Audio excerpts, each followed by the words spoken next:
Everyone makes this investment mistake. Don't let me catch you making it. You're no longer ignorant if you stay through this video, and you doggone better. Now we're going to get some technical stuff here, so get your thinking cap on. I'm not going to ask too much of you, but I want you to stay to this video because everyone makes this mistake, almost everybody. And I did for many years until I read my man Michael Edison's 10 to 15 years or so ago, and I was like, ooh, I did not know that. Now you can't claim ignorance here because you'll stay through this video. So if you don't want to have a different perspective, get off the channel right now. You don't have to delete the channel, but just get off the video. But if you want to know the truth from a crazy guy with my dogs and my t-shirt, I'm going to share it with you right now. So let's take a look at a graph here. 5-year return on 1 over CAPE since 1968. All right? 5-year return on 1 over CAPE since 1968. You can see a scattergram. Then we got 10-year return over 1 over CAPE since 1883, 10-year return over 1 over CAPE since 1883. So what we're going to show you here, my friends, is we're showing you two different sample sizes of the exact same data set. This is hugely important. You got to stick to this. Now, CAPE is just a cyclically adjusted price to earnings ratio. Basically what it is instead of taking the last 12 months, trailing 12 months of earnings relative to price, Robert Shiller invented this thing called CAPE.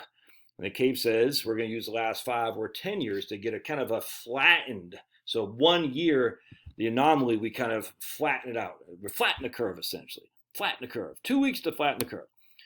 All right, now there's two completely different mechanisms here.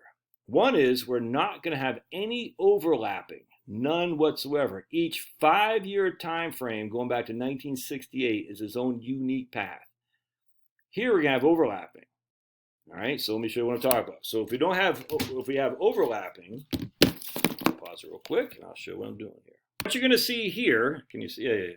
So the first 5 years, that's one time frame, 1, 2, 3, 4, 5. The second 5 years time in terms of overlapping, years 2, 3, 4, and 5 overlap for the first 5 years. So the second 5-year time frame has an 80% correlation with the first year because 4 of the 5 years overlap. Does that make sense? All right, again, let me get this thing right here. We got the first 5-year time frame, years 1, 2, 3, 4, 5. Everything is the same for the next 5-year time frame and overlapping, except we don't have year 1 and we don't have year 6. So it's an 80% overlapping, 80% correlation. All right? That's not statistically relevant because 80% of the time frames are the exact same, 80%. And so if we go here, that's what overlapping is. So years 1, 2, 3, 4, 5, years 2, 3, 4, 5, 6 has an 80% correlation. Years 3, 4, 5, 6, 7 has an 80% correlation between years 2, 3, 4, 5, 6 and a 60% correlation between 1, 2, 3, 4, 5. If that makes sense. That is not statistically relevant. That's completely irrelevant because they have so much overlapping. So now we got years 3, 4, 5, 6, 7. And here we still have a 60% correlation over those 3 time frames. So we have 3 5-year data sets, but they're all highly correlated. And you can't do that if you want statistical relevance. I've talked about this a couple times on the channel, but it's so flipping important to understand. So now if we change that, we say we're just going to have unique 1, 2, 3, 4, 5, 6, 7, 8, 9, 10. We have 2 completely unique time frames, data sets, 5 years. 1, 2, 3, 4, 5 is its own 5 years. 6, 7, 8, 9, 10 is its own 5 years. Now, people can say something about momentum. I get that. There is some validity of momentum. These are still completely non-correlated, for the most part, different time frames, which is incredibly important because now if we take 5 unoverlapping, completely uncorrelated unique time frames going back to 1968, we only have 1, 2, 3, 4, 5, 6, 7, 8 sample sizes. That's it. Only 8. That is statistically irrelevant. It's just noise. If we go overlapping, we have a bunch of sample sizes, and it looks like there's some significance here, but there isn't. Then we go back to 10-year time frames going to 1883. Look at all this. You can see the lower the PE, the CAPE, the higher the rates, which I think that's the CAPE up here. I'm not sure. Anyway, we can see there is a systematic relevance in terms of statistics. But the whole thing is statistically suspect because so many things are overlapping. And again, on a 10-year time frame, 90% of the years overlap. Years 1 through 10, years 2 through 11. There's a 90% correlation. That's not statistically relevant. But here we only have 12. 1, 2, 3, 4, 5, 6, 7, 8, 9, 10, 11, 12. That's it. That's N.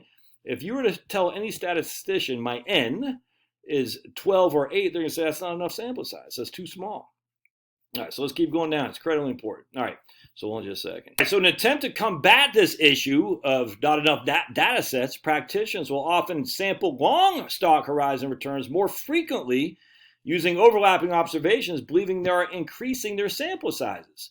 For example, in referring to 1/CAPE's ability to forecast 10-year returns relative to his previous works, Shiller, Irrational Exuberance, the Nobel Prize winner in economics, Nobel Prize, oh my goodness, says we now have data from 17 more years, 1987 through 2003.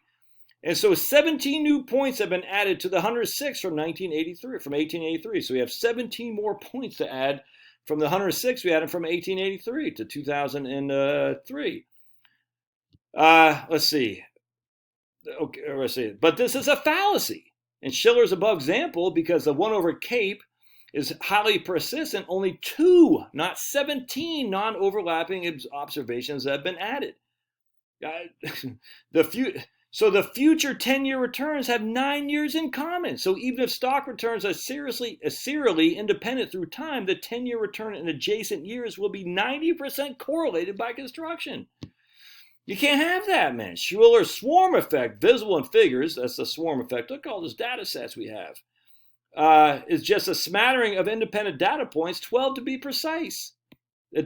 Thus it's irrelevant. All right, let's keep going.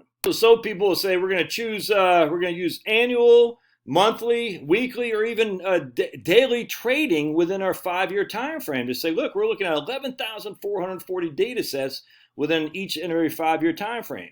At first glance, this increase seems to hold the promise of adding a lot of information, moving from a sample size of 8 to 11,000.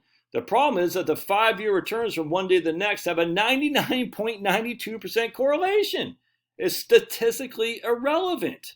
I'm going to read this real quick because I think it's so important to understand.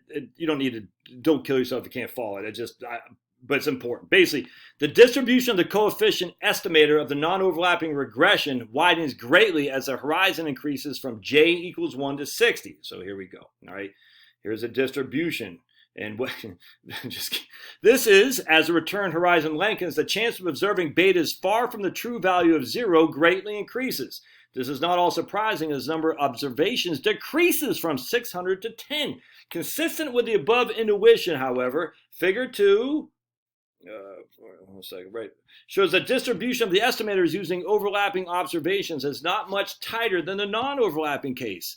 That is, the distributions are basically the same. This poses a significant inference problem for practitioners trying to forecast large return horizons because they effectively very few observations. In other words, there's little benefit to using overlapping observations for persistent regressors because basically we're getting no, right here, predictability. None whatsoever. No predictability.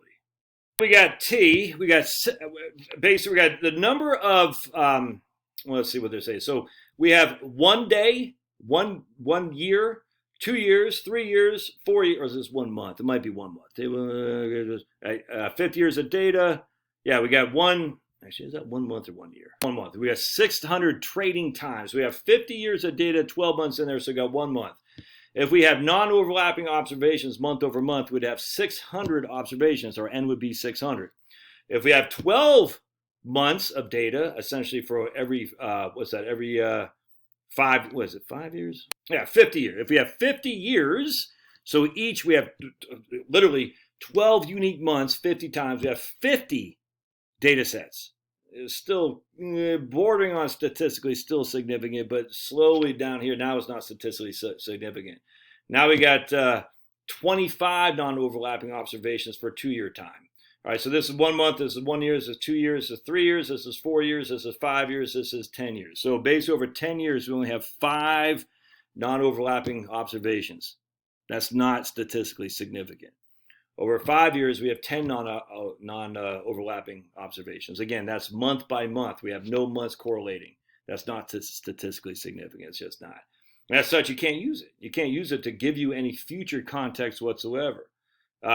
It's crazy. And so the point being is a lot of these guys, and he actually hits on some people who I follow in the industry, who have PhDs and MBAs and the whole thing. It's just like, how do people not know this? You can't statistically say anything has a 99% correlation is statistically relevant from something that you can't compare those two because they're so tied up together. I hope that makes sense. And a lot of people make this mistake. But the problem is you just don't know, man. You don't know. And you can say, like my man here, and it's a valid point, but it pains me to see. Dougie Fresh Montgomery says, when I talk about paying off the mortgage, he goes, you did not mention things to consider: mortgage rate, investment vehicle, average return. I'm assuming if your mortgage is 2 and your investments are averaging 8 to 10% a year, you shouldn't pay off your mortgage. I'm like, you're assuming that average rate of return will keep. Why? Was based on historical data. The historical data is not statistically relevant. I cannot stress this enough. Yes, the market has averaged 8 to 10% a year. It certainly doesn't mean it will. You can't sit there, a la Dave Ramsey and stuff, and stay statistically relevant because it's done this in the past. I hope this makes sense. The point being, and this is where I use my video on paying down your debt, the one thing you can guarantee yourself is if you pay down your debt, you're guaranteeing a rate of return. That is a fact.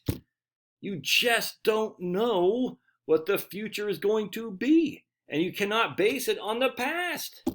Everyone's going to do some projections. My projections are pretty low. I think of 2% dividend yield and a 4.5% earnings growth year over year. I have no clue if that's going to come to fruition. I hope. It's a hope. It's based on faith. So I'm assuming a 6.5% rate of return on the stock market, 2.5% on bonds, 6.5% on stocks. Is that crazy talk? I don't think so. Why would I use differently? Because that's what the past has done. Whoop-de-flip and do. Don't make these mistakes. It's anyway. I don't know if I have a link to this paper. I guess you could look up the authors. Hold on a sec. Where was it? Right here. Here are the authors. Yeah, maybe I don't have a link, but because I downloaded it. But you can look up long-term predictability cautionary tale. I'll highlight these guys and put in there. All right, love to hear your thoughts. Do not make that investment mistake, assuming just because it happened in the past, it'll happen in the future. Is completely noise, statistical noise. All right, we'll see you.